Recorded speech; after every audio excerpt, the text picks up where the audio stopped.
Credibility کے ساتھ اگر آپ تعلیم آکسفورڈ میں بھی حاصل کر لیتے ہیں تو آپ ان کو ان لوگوں سے ملائیں گے جو عیاش راشی اور جو راشی اور زانی ہیں، ان سے آپ ملائیں گے اس کو؟ آپ یہی تو عرض کر رہا ہوں آپ سے میں کہ اگر آکسفورڈ سے تعلیم نہ بھی حاصل کی ہو اور آدمی میں یہ ساری کوالٹیز ہوں جو آپ بیان کر رہے ہیں، تو میں یہ سمجھتا ہوں کہ دونوں ایک سطح پہ اس لیے آ گئے کہ نیت کے نیک ہیں۔ ہمارے یہاں 80% فیوڈل کلاس جو اس وقت رول کر رہی ہے، تعلیم لینا سونے پہ سہاگا ہوا نا۔ وہ بالکل ہوا تو صحیح، وہ آکسفورڈ اور وہ برکلیز کے ہیں۔ نام کیوں مجھ سے لوائیں گے؟ میں اگر نام لینا شروع کر دوں گا اور آپ یہ کہیں گے، آپ تو مجھ سے زیادہ جانتے ہیں، آپ سیاست میں ہیں، کہ یہ لوگ جو یہاں آ کے اتنے ٹائٹ فیوڈل سسٹمز اور خلق خدا کو اپنی مٹھی میں جکڑ کے رکھتے ہیں، یہ وہاں سے تعلیم حاصل کر کے، یہ تعلیم ان کا کچھ نہیں بگاڑتی ان کے مائنڈ سیٹس کا۔ بات ساری مائنڈ سیٹ کی ہے گبول صاحب، جیسے ہے نا۔ اچھا اب ہم یہاں تک تو آ گئے کہ یہ دونوں ایماندار شخصیات ہیں، ان دونوں پہ عوام بھروسہ اتنا کرتے ہیں کہ جب یہ کنٹریبیوشن یا چندے کی مہم پہ نکلتے ہیں تو اسکول کے بچے اپنی پاکٹ منیز دیتے ہیں، خواتین کانوں کے بندے اتار کے دیتی ہیں۔ کوئی شک نہیں ہے نا اس میں۔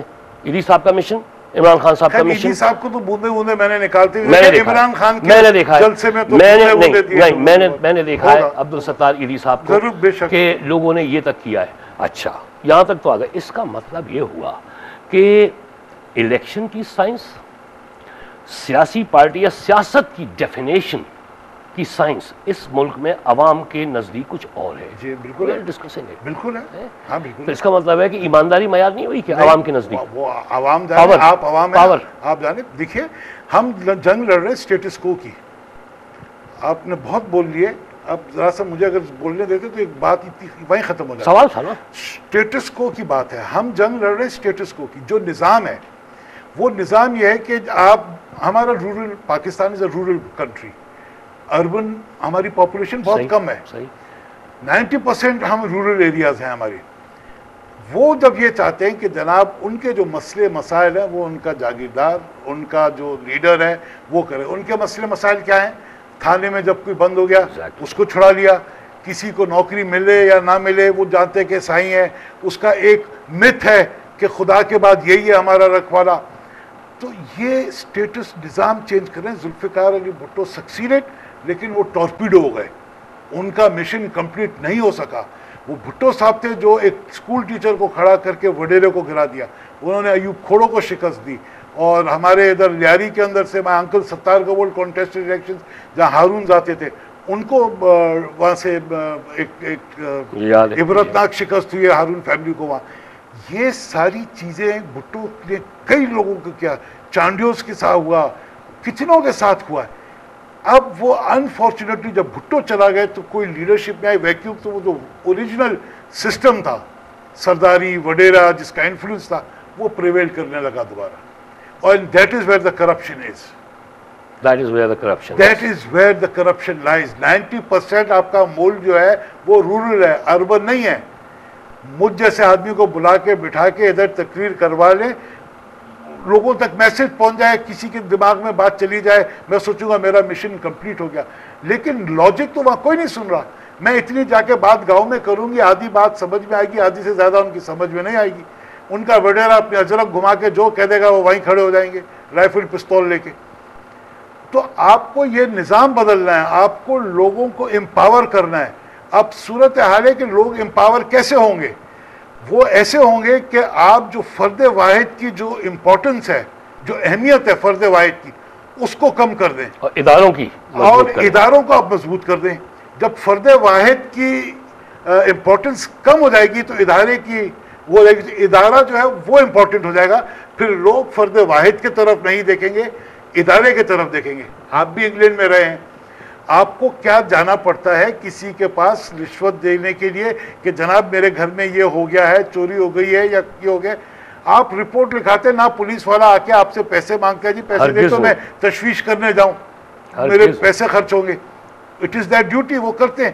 تو آپ سوچتے بھی نہیں ہے کہ میں ایم پی اے کے پاس جاؤں کہ جا کے اپنی سفارش ایم پی اے آپ کے پاس آتا ہے یہ پوچھنے کے لیے میری کانسٹیٹیوشن میں کوئی پرابلم تو نہیں ہے آپ کو۔ اور اگر وہ نہ بھی آئے، وہ ادارے اس کے اتنے مستحکم ہیں، ان کو معلوم ہے ہمیں کیا کام کرنا ہے۔ آپ اربن پاکستان میں ایک پرچہ کٹوا کے تو دکھائیے، اس گاؤں کے اندر اسی کی چلتی ہے، اس وڈیرے کی جو اس گاؤں میں رہتا ہے۔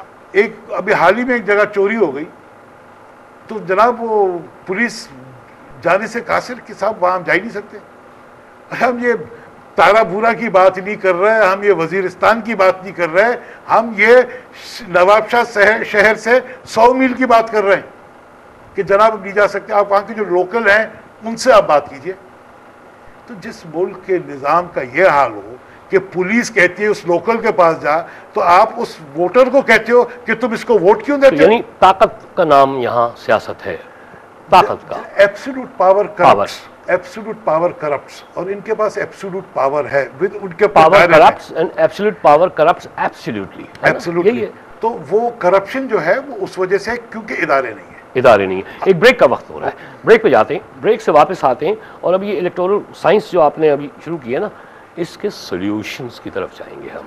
کرٹیسائز تو بہت کر لیا نا، اب ذرا دیکھتے ہیں کہ سولوشنز یہ کرٹیسائز کم کیا ہم نے، سولوشنز کیا ہے۔ سولوشنز یہ آپ چلیے ٹھیک ہے خواتین و حضرات، یوسف گبول صاحب سے یہ دلچسپ گفتگو جاری ہے، کہیں جائیے گا مت، ایک چھوٹے سے بریک کے بعد۔ خواتین و حضرات، آپ دیکھ رہے ہیں لیٹس ٹاک لائیو میرے ساتھ یعنی انجم رضوی کے ساتھ، اور اسٹوڈیو میں میرے ساتھ موجود ہیں مرکزی نائب صدر پاکستان تحریک انصاف کے اور صاحب دانش جناب یوسف گبول صاحب۔ بریک پہ جانے سے پہلے گفتگو نے ایک نیا رخ لیا تھا، اور بات یہ ہو رہی تھی کہ آخر سیاست کس چیز کا نام ہے ہمارے ملک میں، ہمارے ووٹرز یا عوام سیاستدان کسے سمجھتے ہیں۔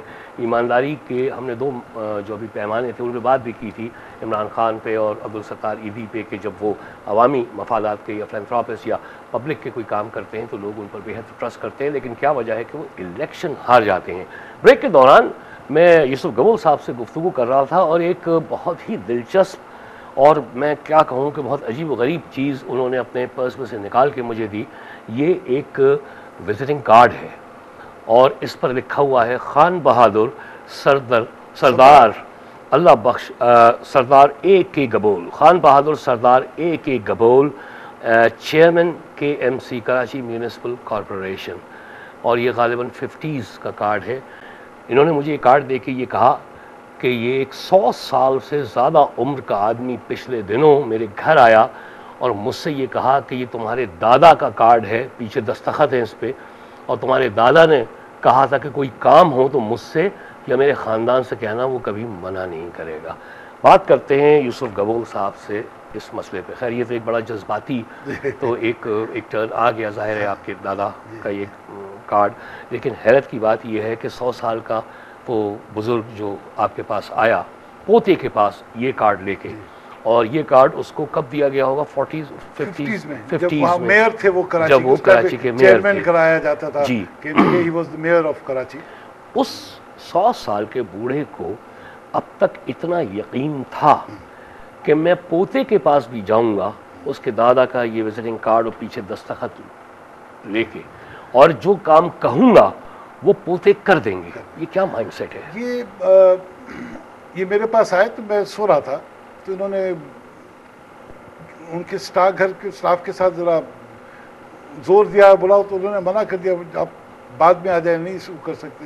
تو پھر اس نے کارڈ نکال کے دیا، بولا اچھا جا کے ان کی بیگم کو کارڈ دے دو۔ اچھا، جب کارڈ میری بیگم کو دیا، انہوں نے مجھے لا کے دیا کارڈ، تو میں اٹھ گیا، میں گیا باہر، کسی منہ بھی نہیں دھویا میں ایسے ہی گیا، میں اس کو ہاتھ پکڑ کے میں اندر لے آیا، ڈرائنگ روم میں بٹھایا، ان کو کہا کہ چائے وائے دو ان کو، اور پھر میں نے کہا مجھے آپ 10 منٹ دیں، میں ذرا منہ دھو کے آتا ہوں۔ آ کے پھر میں چائے پی، میں بتائیے کیسے آنا ہوا۔